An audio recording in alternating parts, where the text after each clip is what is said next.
The experience is the experiment.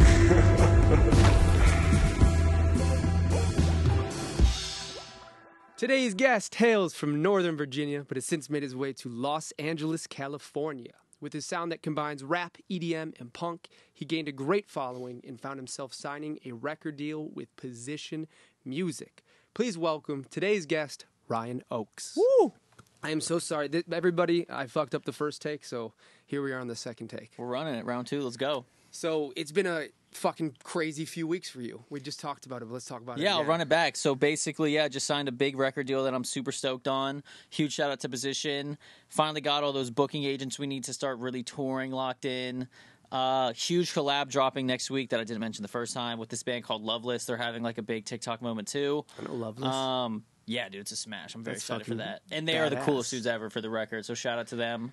Yeah, it's one of those things where, like I said, it's just very weird to be here, but it's been a long time coming, so no complaints. So we were in the first take and prior, we were talking about you're about 10 years in, 250 songs released. Yeah. And we were talking about how Russ kind of did that and led the way and brought this whole new form of the industry, which is you have to hit the bar of quality, and then it's about how often are you in people's ears. Yeah. How many chances do you have to find somebody who doesn't know who you are quite yet?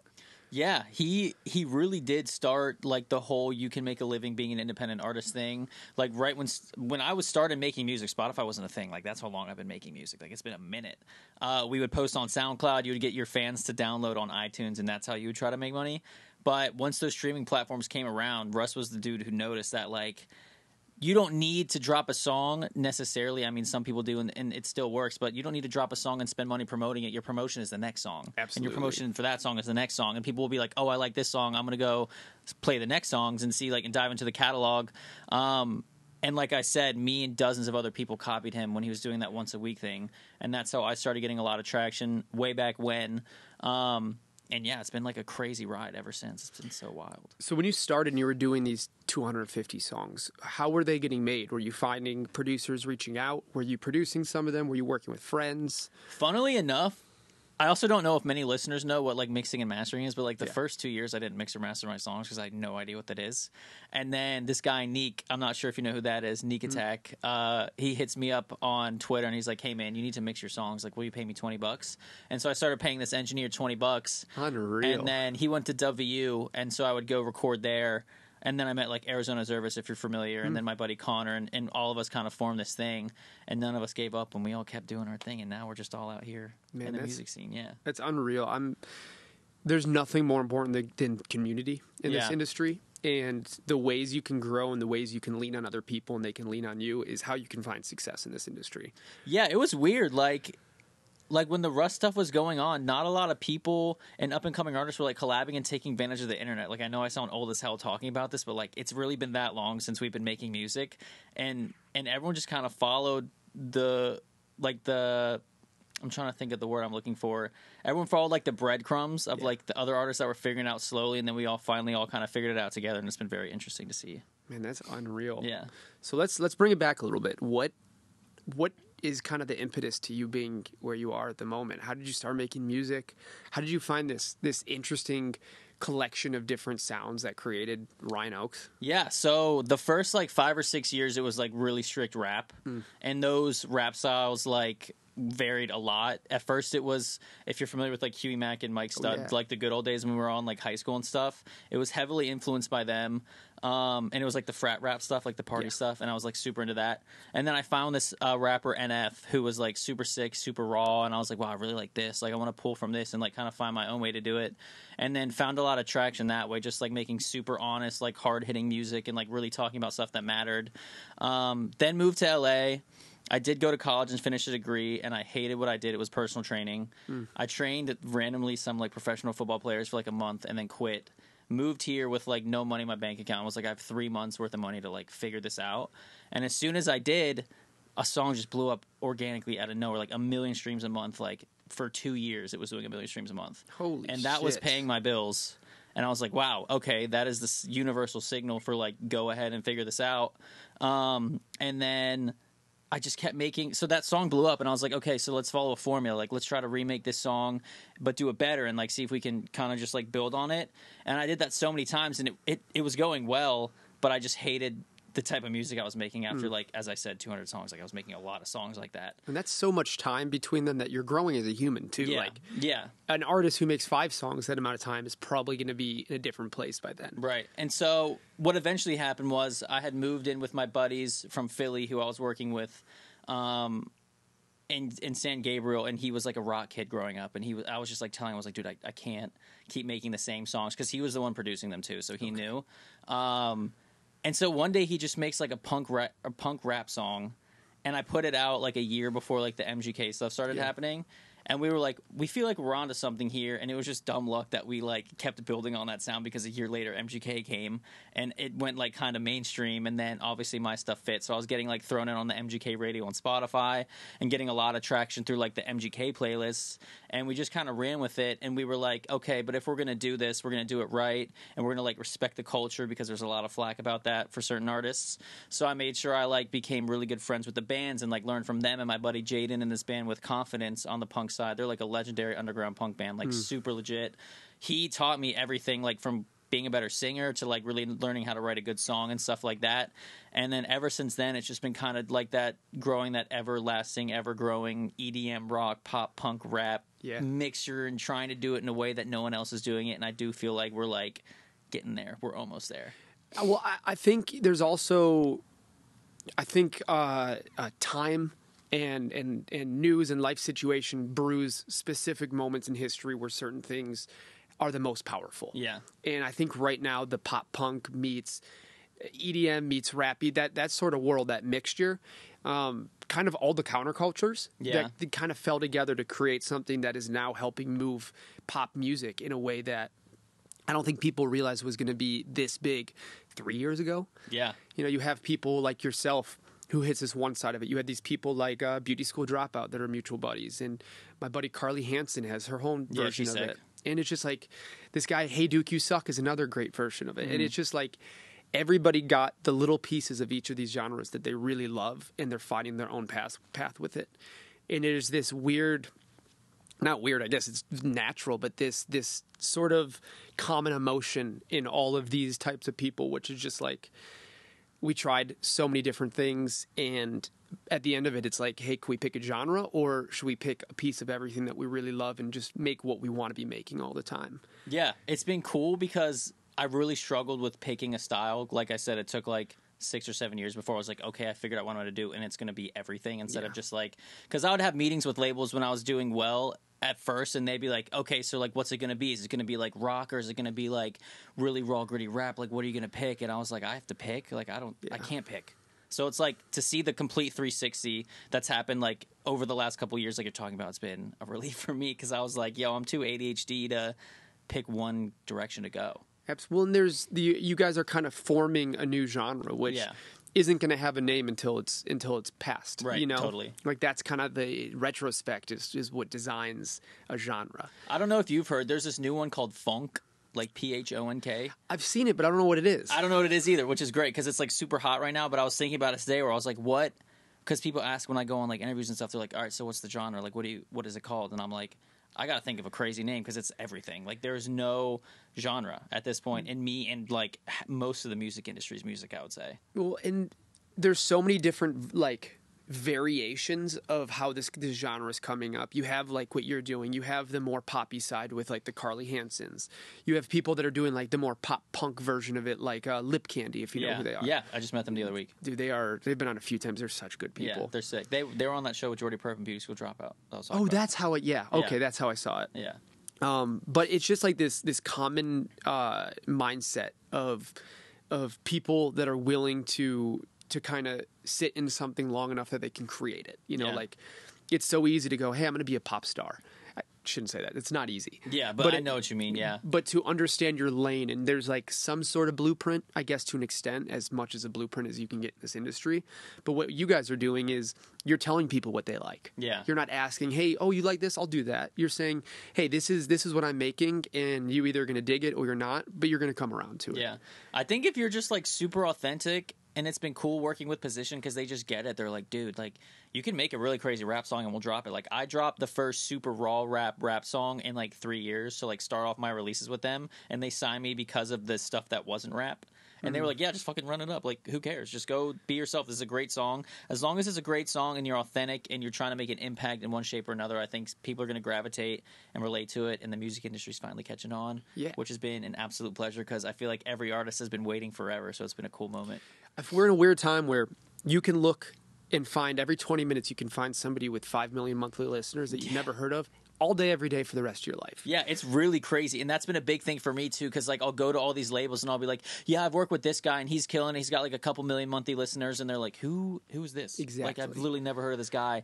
And it's really crazy to think about because, like I was saying earlier, like, 10 years ago, this wasn't a thing. Like, you couldn't just make a living off of your Spotify streams, which has been super wild. Well, and, like, when you were selling albums, it was different. Frank Sinatra, if he put out Rat Pack, jazz song, they're gonna, if somebody hears that jazz song, they're gonna say, "Oh, I'm not buying this album." Yeah, we don't have to worry about that anymore. You can have a different million people listening to different songs on your same profile every day. Yeah, they don't have to be the same crowds to sell. Yeah, it's really crazy. There's definitely people that only listen to my rap stuff, and definitely people that only listen to like the pop punk stuff.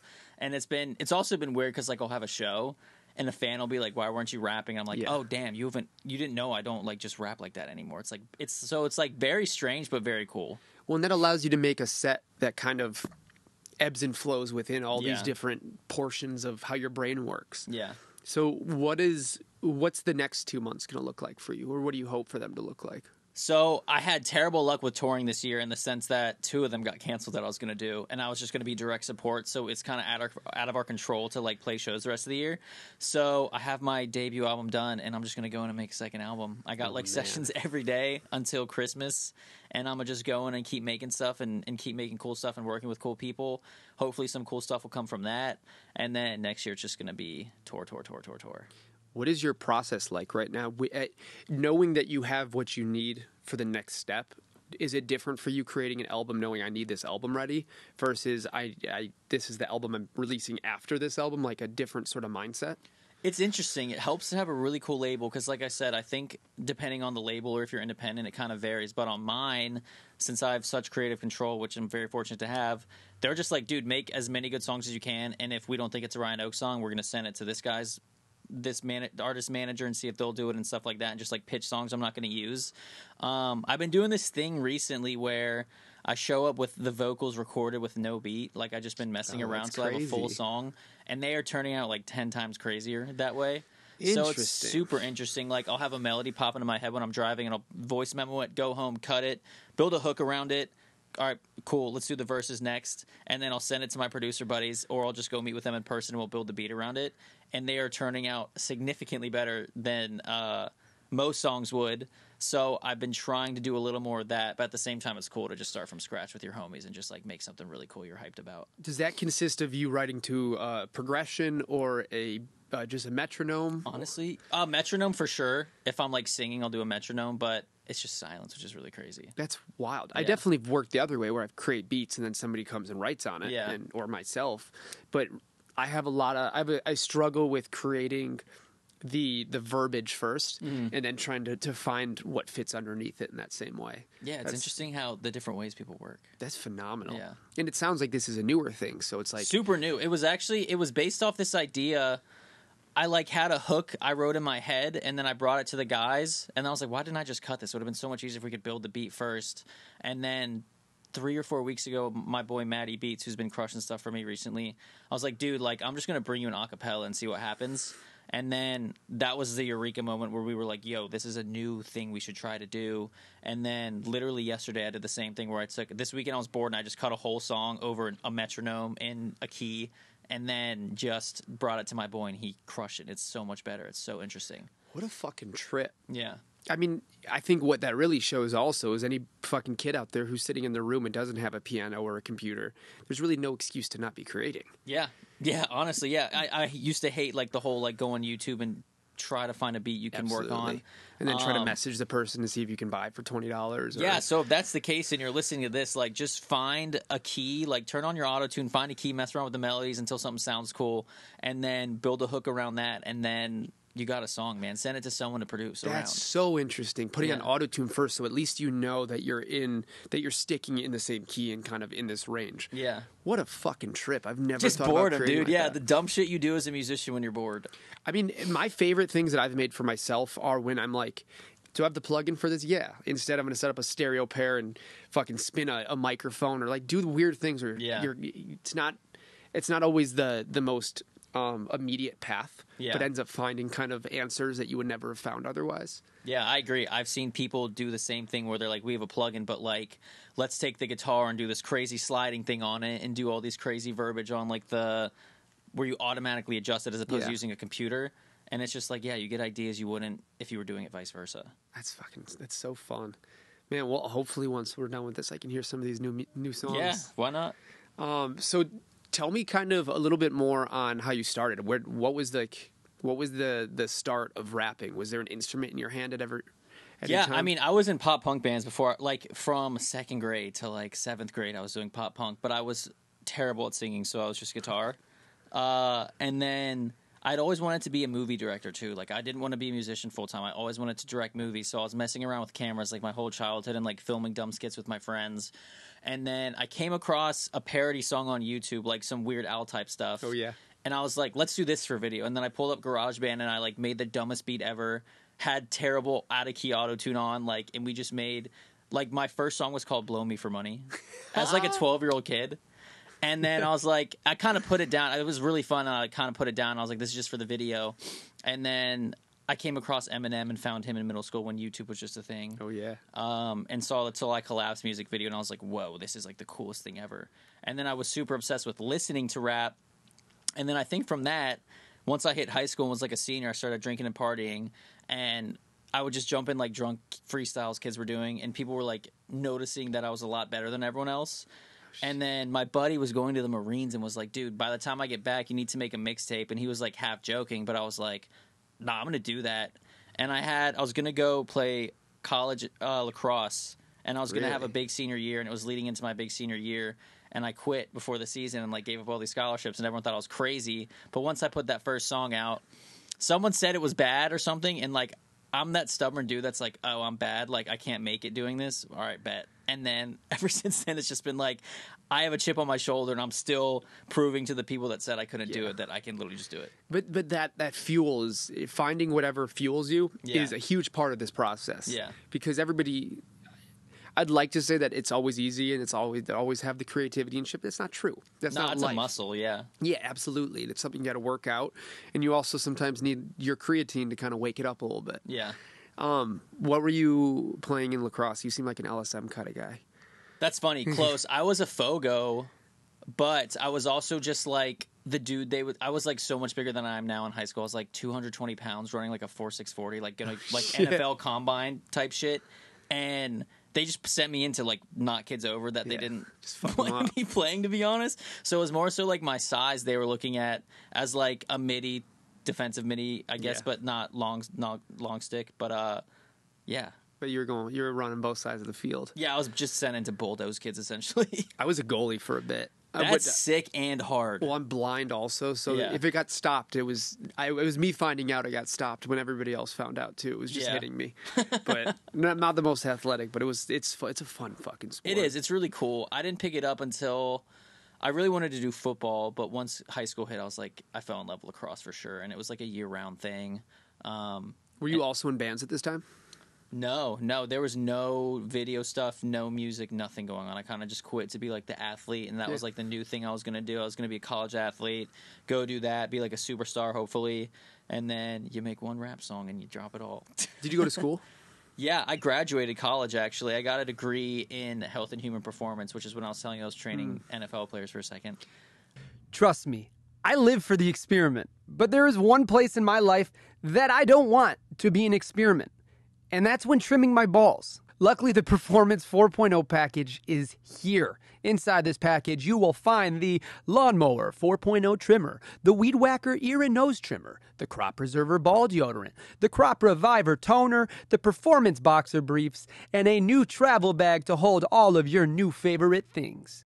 I needed the Lawnmower 4.0 so much more than I ever realized. This thing has a ceramic blade to reduce grooming accidents, all thanks to their advanced skin-safe technology, a flashlight so I can actually see where I'm trimming, and not only that, but this thing's waterproof so I can trim just about anywhere. I love this thing, and I love the whole 4.0 package, from the lawnmower, the weed whacker, the crop preserver, the crop reviver, and all the free gifts they threw in. Trust me, fellas, your balls will thank you.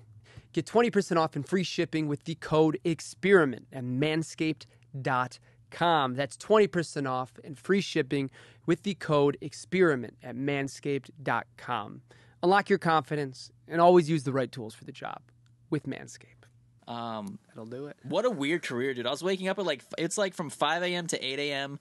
and then they have their lunch break so you work from like 12 to 3 and then 5 p.m. to like 10 p.m. and I was like, I'm not doing this. There's no time for music. It's wild to see so many people that I know that have success out here found a work ethic through other means. Mm-hmm. Like you see somebody like Christian French, who we were talking about earlier. He was in school to be a doctor and then found success and left that. Mm-hmm. And it's such a wild thing. It's almost like when you don't have enough time to do what you love, you work that much harder when you do have the time to do it. Yeah. And that's like creating 250 songs. Yeah, dude, college was like a super messed up time for me because I was working so that I could buy beats and pay for mixing, and I was going to school and I was making music every day, and I was going out like every night like a college kid does. I was getting like 4 hours of sleep a night for like 2 years, low-key. And those were probably the most years I progressed, to be honest. Like, it's messed up, but like it definitely left a mark. Oh, yeah. I'm a huge fan of Pressure Creates Diamonds. And like, one of the things that I had to figure out when I moved out here, and when I grew up very lucky. My family's phenomenal. Everybody's in it. Everybody's an available human being. I got very, very lucky. And I also, I wouldn't say we were rich, but we were fine. I never had to worry. Same here. I was in the same situation. And with that comes a little bit too much comfortability sometimes. Yeah. And I remember having to get on the phone with my parents one day and be like, listen, I need to fuck up. I know that you guys, with having regular careers, you don't have to find yourself worried about eating. Like that's not part of the journey. It doesn't have to be. It doesn't have to be helpful for them. But for me, having nights where it's like ramen again, and you're like, that's what it's worth to me. Sometimes you need to hit those lows and like find ways to get yourself almost this self-induced anxiety that allows you to learn how to push through real anxiety that maybe life isn't giving you at the moment. Yeah, I'll never forget, like, the day or two after I moved to LA, I was like, all right, I got to be super productive. Like, I had sessions lined up, I had video shoots lined up, and I was shooting a music video, and the videographers had just moved here too, and we were like all super hungry after the shoot, and we were all so broke that we just split like one dinky appetizer at this restaurant, and they're my boys to this day. So like we were like, one day we're gonna look back at this and just be like, remember when we couldn't afford to eat that day? Like, look what we did now. And they are killing it with their videos. Obviously music's going well for me, so like that's one of my most like fond memories. What does it feel like to know that you figured out how to make this work for yourself?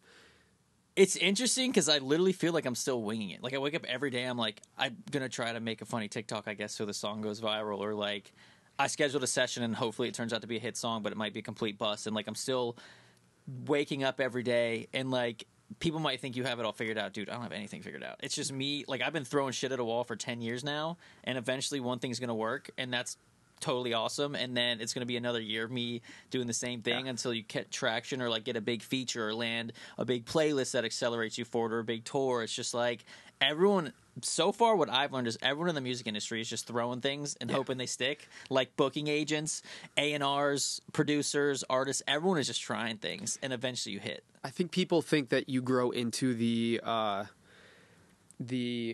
what's the word when you don't feel like you are where you are. You don't feel oh my god, I know that I was thinking about it 2 seconds ago. Whatever. I feel like it's something where people expect as success comes, it starts to make more sense to you. Oh yeah. Yeah, definitely not in my experience at least. I wake up now and I'm like, "Damn, what the hell do I do now that I signed to a label?" Like, should I be working as hard as I do? Should I take a break? I know there's another artist working harder than me right now that's not signed that could take my spot. So it's just like, I think it's just a never-ending thing if you just wake up and figure it out. Do you have anything that you do that you know if you're not feeling creative, if you're feeling off, if you and your girl had a fight, whatever it is that you know you can fall back on, that'll help kind of reset you a little bit. Any vices that are healthy? I don't know if you consider psychedelics healthy, but they Very. Okay, cool. I'm You're on that such team. a massive. I'm a huge advocate for it too. I don't do it too much. I do like maybe every 6 to 12 months, just like a huge reset. Like I'm literally going to Big Bear next weekend to do my reset trip. Yeah. Is it a mushroom reset? Yeah, shrooms. Yeah. I've tried acid for the record, and it wasn't for me. But shrooms have been like crazy helpful for me and like the Absolutely. mental health stuff and just being creative. If I hit burnout and I do that, it's gone. Yeah. Like within hours. And it's just like, okay, I felt burned out. There's this thing that'll treat it right away, and then it's just like back to the grind, and I feel great like after it. The burnout is completely gone. You're not pushing yourself past your limit anymore. It's like super crazy the reset you can hit with those. I think it's the most helpful thing that I've ever come across in my life. Same here. That and being consistent with working out for like since I was like 12. Yeah. But those two I can't live without for sure. I was running like 6 miles every morning for a while, and understand because I haven't done it in like 3 months, and I wake up and I go, why I don't need to feel like this. Yeah. And it's so crazy how much working out, and obviously there's so many parts of your day that you have to be consistent with, and it's not like, oh, I did it. It's like, okay, I did it, and I'm going to do it again tomorrow, and I'm going to do it the next day. Yeah. But working out, I think if you can find a form of stress, whether it's mental or physical, that you can allow your body to go through every single day, that beats out any stress that life gives you, then it's always going to see minimized later on. Yeah, if I can't, like if I go, I've taken weeks off when I'm touring for sure, because obviously you're just beat up anyway and you're so tired that you don't need to do that. But if I go like more than a week without lifting weights, I can't sleep. Yeah. Like it's so embedded in me now to get that stress out and have that like physical release that it's just like my body will not tolerate not having it now. I'm waking up tomorrow morning. I am waking up tomorrow morning. I'm going to go run my miles. Y'all heard it here. I'll text you at All right. 7 in the morning. I'll be ready. I'll probably be awake walking my dog because he's annoying and wakes me up. Done. So you signed to a label. Yep. And do you feel like you have the sound of Ryan Oakes figured out? Or do you think it is this ever-changing thing that you're always kind of looking for the next little step forward?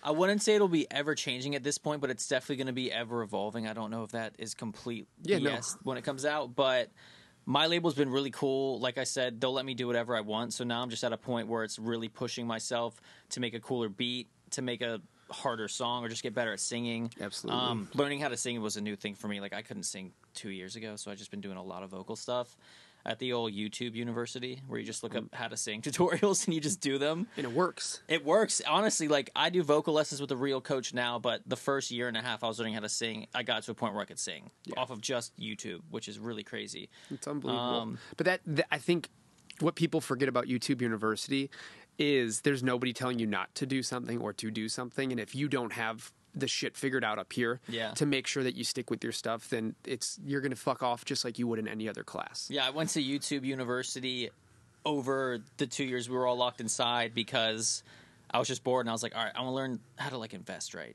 Yeah. And then I did it, and now I know how to day trade and make money that way when I'm bored. Like it's really crazy. Obviously, if you want to be a doctor, go to college. Like, but if it's for like anything along the lines of creativity or something like that, I don't think you need to go to school anymore. It's just go to YouTube. I agree. And I even think if you're a doctor and you want to learn a little bit more than you learned in your class or about something else, YouTube's still a great place. Totally. And I remember even when I was in college for classes, for stuff I didn't understand, I'd look up tutorials for like formulas and like explain it to me how I can. So yeah, it's all there. We also just came up in an era where like, I remember when YouTube wasn't something you looked at to figure out the answer. And then when it started becoming like people started realizing, wait, what I need to know for this class is already there. Yeah. I just have to search it up, type in the exact words, and somebody's done it. Somebody's talked about it. Yeah, I feel bad for our parents. Do you know Spark Notes? Did you use Spark Notes? God, yeah, none of our parents had that stuff. Man, going to school like 30, 40 years ago must have sucked. I never read Of Mice and Men. But I didn't read any book I was ever assigned, but I passed which it. is probably terrible. But yeah, I always passed because I would Spark Notes it right before the quiz. Yeah.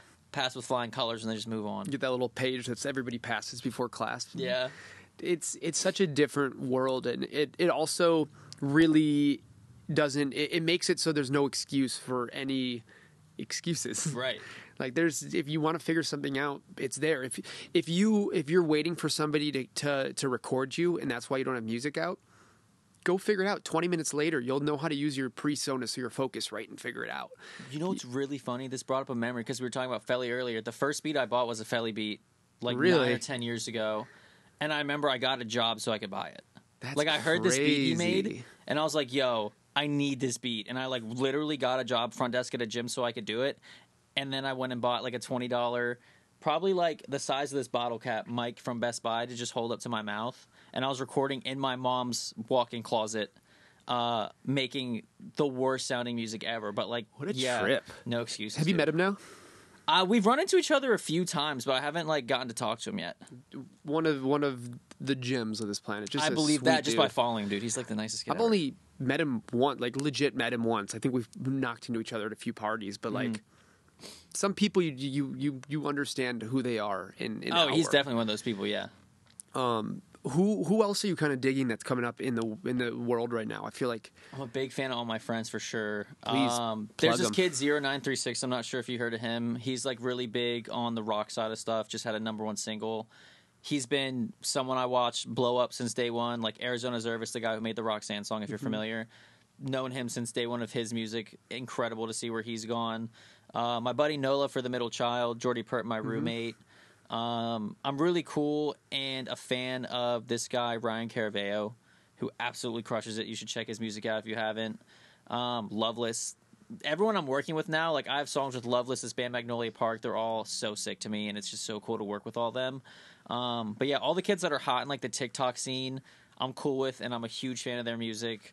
And yeah, that's just who I've been listening to, like all the up and coming kids. what about producers? Anybody that you're thinking is really helping progress this world right now? At least with my music, I'm always gonna vouch for Zach Jones, who's been producing all my stuff. Jaden Seeley from With Confidence. Nola for the middle child's also a producer who is insane. I always work with him. Falconry, who is about to be on the I'm show. excited I have to some have him sessions on. with him, and I'm super stoked to do those. Just like everyone that's up and coming right now, I just feel like it's so different. Like I feel like we're gonna literally go through a renaissance sometime soon, where like everyone is just a genius at what they're doing, and it's gonna get Absolutely. really freaking weird and crazy.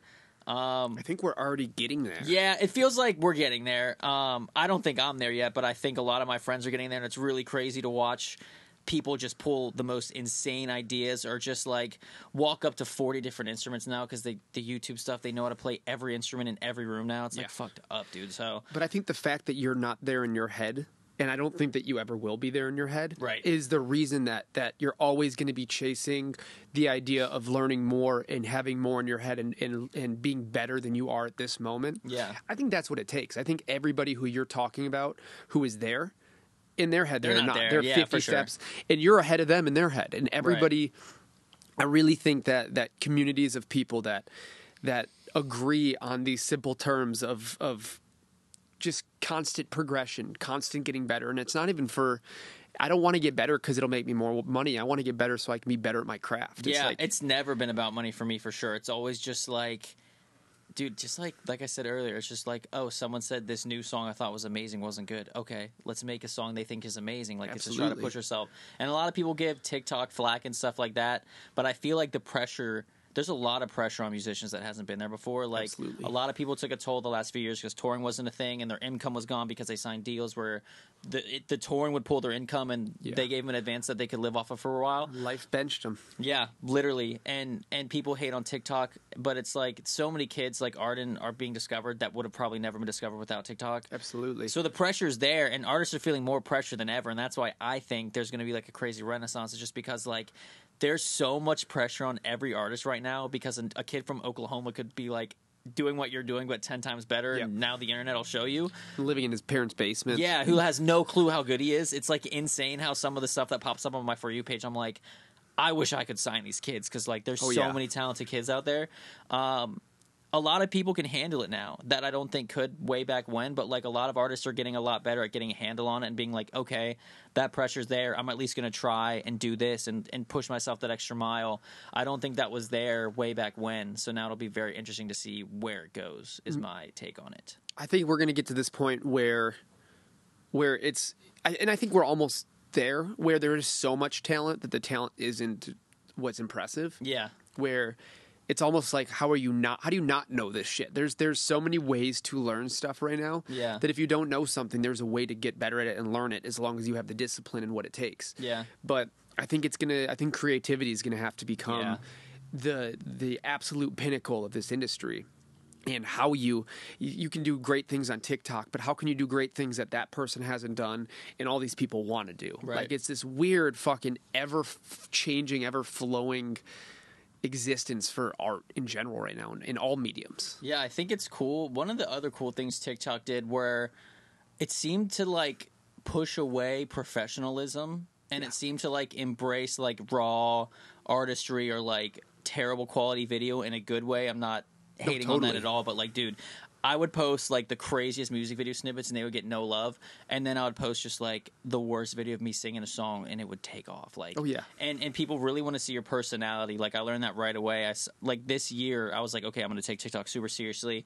In January I started posting 3 every day, and by day 3 I went from 0 to 100,000 followers because I had a skit blow up that just like showed I was more than like a super serious rapper. No one thought I could be funny, and I made a really funny skit because I had a fan base for being a super serious rapper, and it just like blindsided people, and then they just shared it and it hit the algorithm and it blew up and it got like 2 million views. Song got like 10,000 pre-saves overnight, like one of those TikTok stories. So I learned really quick this year when I decided to take it seriously that it's just like people want to know you're just like a dude. Yeah. Which is crazy because all these artists, like, the thing to be cool way before TikTok was, like, to be mysterious and, like, not post much based on my experience from, like, other up-and-coming artists. And I see those artists now posting, like, stupid videos every day, and I'm like, okay, so they get it now. So it's been seeing that switch has been super cool to me. It's like the Oliver Trees of the world. Yes. Swako's, too. Like, that dude kills it with his funny skits. Yeah, anyone in that lane. And I feel like YouTube kind of helped bring this version of professionalism to the real life version of it. Yeah. You look at somebody like Mr. Beast, more followers than anybody in the history of ever, as far as a single human being, and he still uploads in 1080p. Yeah. And it's just like there's something to be said about something that feels real versus something that feels built. Yeah. It's like there's people, a 15-year-old kid gets more views than CBS or than NBC or Fox or whoever it is now. Yeah. And they're sitting in their parents' bedroom on 720p shitty-ass camera that they spent 2 years to be able to afford, and they're making money that'll be generational wealth. Yeah, it's disgusting. He just put up a thing where he was like, Mr. Beast is valued at $1.5 billion. And it's like, dude, what? Somebody tried to buy his whole entire career. Yeah, he's worth 3 Kanye West right now because of all the stuff Kanye's going through. His net worth just dropped to like $600 million. It's so Mr. crazy. Beast, 3 Kanye West, man. And the difference is one of them talks a lot of shit, one of them works really hard. Yeah, and that's one is it. a good person. Yeah. That whole thing just breaks my heart. But unbelievable. I think he's just going through a lot, but yeah, it's definitely not a good look. Unfortunately, I think that there's a weird line with mental illness, and he clearly, it. even if you hear him talking, he just did a podcast with Lex Friedman, who I tuned in a little bit.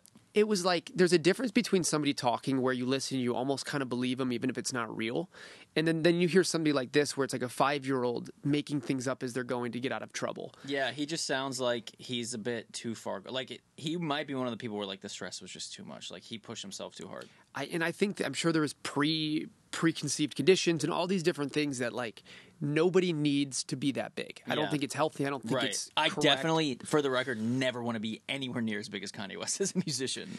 I think though also Kanye when he was coming up was cocky and had was a little full of himself. I feel like you're doing better than 99.9% of people will ever do in this industry, let alone the world, and you're still like you're a human fucking being. Yeah. And I think that part of him is gone. Yeah. I'm a Jewish kid who's proud to be Jewish, and that part breaks my heart. Yeah. But I also don't believe that he's a real racist person. I think he's a broken human being. For sure. Who's just saying, I've heard racist people. I've had people say shit to me that I can never forget. Different kind of people. Yeah. Somebody's born with hatred, and then there's somebody who's born broken. Right. And I think a broken person got too much power. Yeah. And life situations beat him up, and it sucks. Yeah. But it's also nice to see that the media, as much as I don't like a lot of what the media is these days, it's nice to see that people kind of come together in some of these things. Yeah. Of course, there's always going to be the asshole standing above the bridge on the 405 or whatever it is. Yeah. But I think the fact that the music industry kind of bound together in this one and doesn't want hatred like that being talked.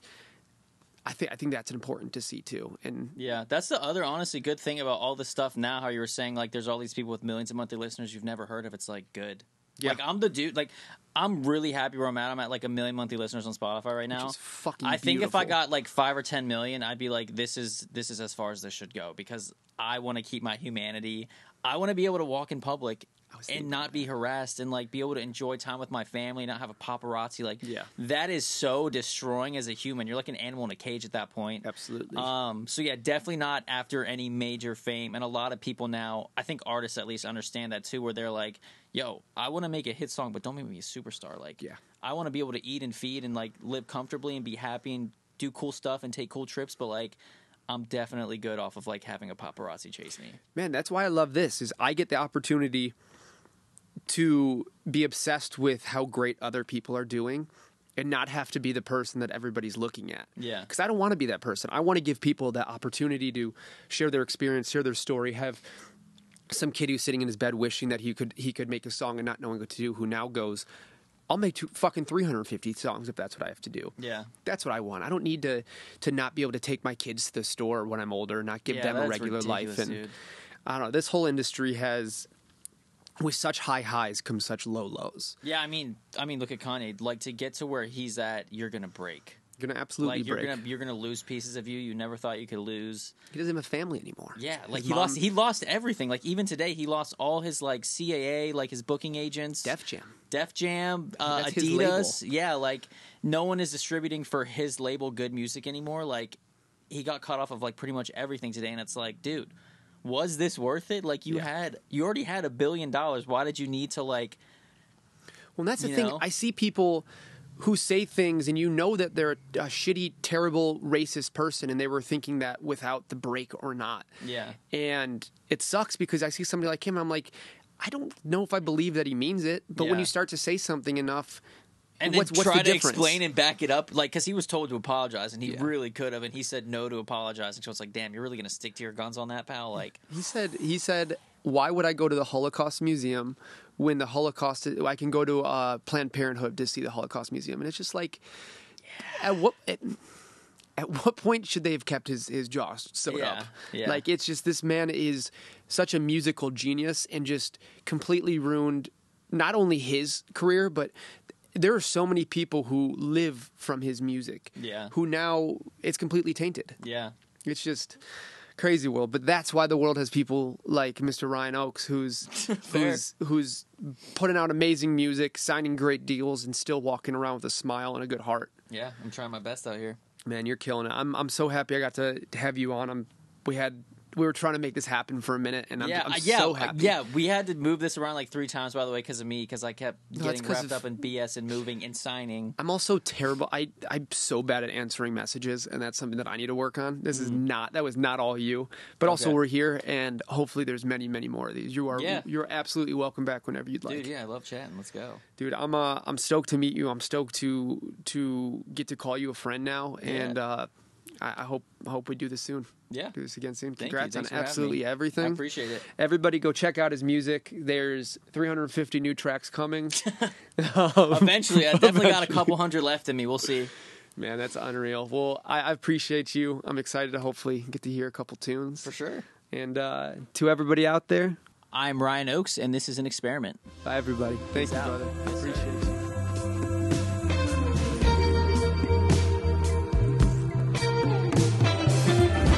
The experience is the experiment.